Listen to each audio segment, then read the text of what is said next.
আমার প্রিয় সাথী, আমার ভাই বোনেরা, আমার অনার্য জাতির প্রতিনিধি, আমি তাপস সরকার বলছি। আমি অনার্য তাপস।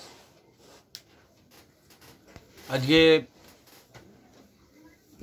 ভারতবর্ষ তথা সারা পৃথিবীর মধ্যে আমাদের অনার্য জাতির যারা মানুষ, এদেরকে হাজার হাজার বছর অত্যাচার করার পরে ভারতবর্ষে এদেরকে দলিত বলা হয়। সংবিধানে এদের এসসি এসটি ওবিসি করা হয়েছে। তো এই এসসি এসটি ওবিসি যারা, এরা ভারতবর্ষের মূল নিবাসী। এদের জন্ম এখানে, মৃত্যু এখানে, এরা বাইরে থেকে আসেনি। তাই এই মানুষগুলোর উপরে যারা আজকে শাসক গোষ্ঠী রাজত্ব করছে, এদের কাছে তো আশা করা আমাদের বৃথা। কিন্তু আজ পর্যন্ত ভারতবর্ষের বুকে এই দলিত মানুষদের কোনো সঠিক সংগঠন বা কোনো সঠিকভাবে এদের নেতৃত্ব দেওয়ার মতো সেরকম ট্যালেন্ট ব্যক্তি আজ অবধি দেখতে পাওয়া গেল না। তো যতদিন এরা রাজনীতিতে সঠিকভাবে সঠিক জায়গায় না পৌঁছাতে পারবে, নিজেদেরকে বিভিন্নভাবে বিভক্ত করে রাখবে। যেমন আমাদেরকে মনুসংহিতার থেকে আমাদের এই জাতপাতের সৃষ্টি, মনুসংহিতায় আমাদেরকে 15,500 জাতে বিভক্ত করে রেখেছে। কিন্তু 15,500 জাতি থেকে ভারতীয় সংবিধানে বাবা সাহেব আম্বেদকর 3টে জায়গায় আনলেন।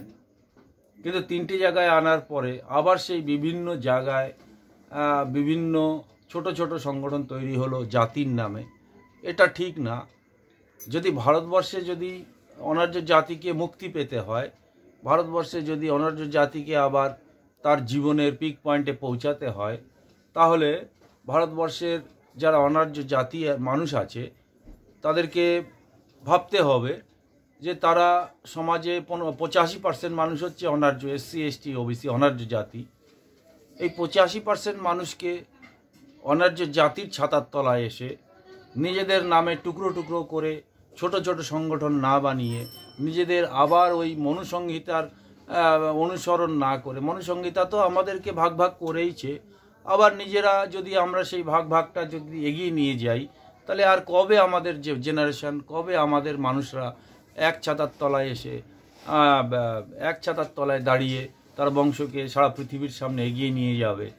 এটা অনেকটাই ভেবেছি আমি। তাই আমার অনার্য জাতির তরফ থেকে, অনার্য জাতি অনার্য মানুষের তরফ থেকে আমার মনে হয়েছে যে 85% যে মানুষরা রয়েছে, এই 85% দলিত মানুষ ভারতবর্ষের এসসি এসটি ওবিসিদেরকে যদি তার বংশকে এগিয়ে নিয়ে যেতে হয়, যদি রেশনে পচা চাল না খেতে হয়, যদি স্কুলে 6 টাকা করে দেওয়া হয় মিড ডে মিলে বাচ্চাদের, শিশুদেরকে, সেখান থেকে যদি নিজেদের বাচ্চাদের সুরক্ষিত করতে হয়, নিজেদের যদি লেখাপড়া শিখতে হয়, নিজেদের যদি ঘরবাড়িকে সুরক্ষিত করতে হয়, নিজেদের সম্পত্তিকে সুরক্ষিত করতে হয়, নিজেদের মা বোনকে সুরক্ষিত করতে হয়, তাহলে একটা জিনিস করতে হবে যেটা কোনো রাজনৈতিক দল করবে না। যাদেরকে মানুষ কিছুটা আশা ভরসা করেছিল, কিছু কিছু সংগঠন এসসি এসটি ওবিসির কথা বলে থাকে, কিন্তু সেইভাবে হবে না। কোনটা করলে হবে? সেটা হলো এই যে 85% মানুষ আর 15% মানুষ যাদের সংরক্ষণ নেই, যে বিনা সংরক্ষণে যারা শাসক গোষ্ঠী হয়ে বসে রয়েছে, এই শাসক গোষ্ঠীর মানুষকে যদি শাসক গোষ্ঠীর মানুষের কাছ থেকে যদি পূর্ণ গোলামি থেকে মুক্তি লাভ করতে হয় অনার্য জাতিকে, তাহলে 85% মানুষকে একত্র হয়ে নিজেদের ছোট ছোট গোষ্ঠী থেকে হাঁটিয়ে ওই 15% মানুষের উপরে গিয়ে তোমাদেরকে তাদের সাথে বুদ্ধির লড়াই করতে হবে। তাদেরকে বুদ্ধি দিয়ে তাদের সাথে লড়তে হবে। তাদের সঙ্গে বুদ্ধির খেলা খেলে তোমার বংশকে এগিয়ে নিয়ে যেতে হবে। এখানে রক্তক্ষয়ী যুদ্ধ বা কোনো রকম উল্টো পাল্টা বুদ্ধি করে তোমার বংশকে তুমি এগিয়ে নিয়ে যেতে পারবে না। এই 85% যে অনার্য জাতির মানুষ, এদেরকে যুগে যুগে হত্যা করা হয়েছে। যেমন মরিচঝাপিতে হত্যা করা হয়েছে, বাংলাদেশ ভাগ করে আমাদের কোটি কোটি মানুষকে মেরে দেওয়া হয়েছে। এই পরিকল্পনা যারা শাসক গোষ্ঠী তারা চিরকাল করে থাকে। তো যদি অনার্য জাতিকে এই অবস্থা থেকে মুক্তি লাভ করে তার বংশকে এগিয়ে নিয়ে যেতে হয়, তাহলে ওই 15% যে যারা শাসক গোষ্ঠী তাদের সাথে বুদ্ধির খেলায় এগিয়ে যেতে হবে।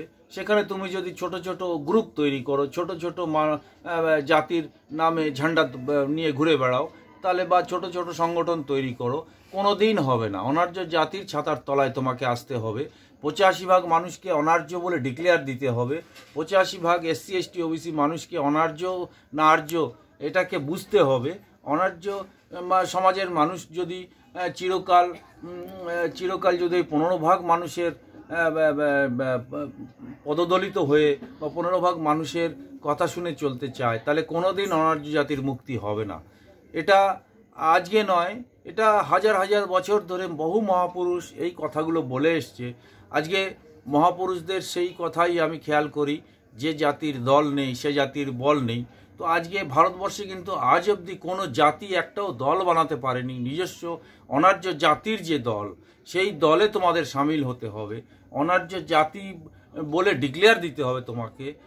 শেষ বুদ্ধ, পৃথিবীর শেষ বুদ্ধ গুরুচাঁদ ঠাকুর যে কথাটা বলে গেছে, যে জাতির দল নেই। তাহলে ভারতবর্ষে কটা জাতি আছে প্রথম তোমাকে বেছে দেখতে হবে, যে কোন কোন জাতি ভারতবর্ষে বাস করে।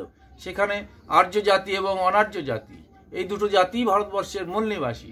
তো আর্যরা বাইরে থেকে এসছে, আর অনার্য জাতি এখানকার মূল নিবাসী। তাহলে গুরুচাঁদ ঠাকুর মেসেজ দিয়েছিল যে তোমার অনার্য জাতির দল তৈরি করো। কিন্তু তোমরা কি করলে?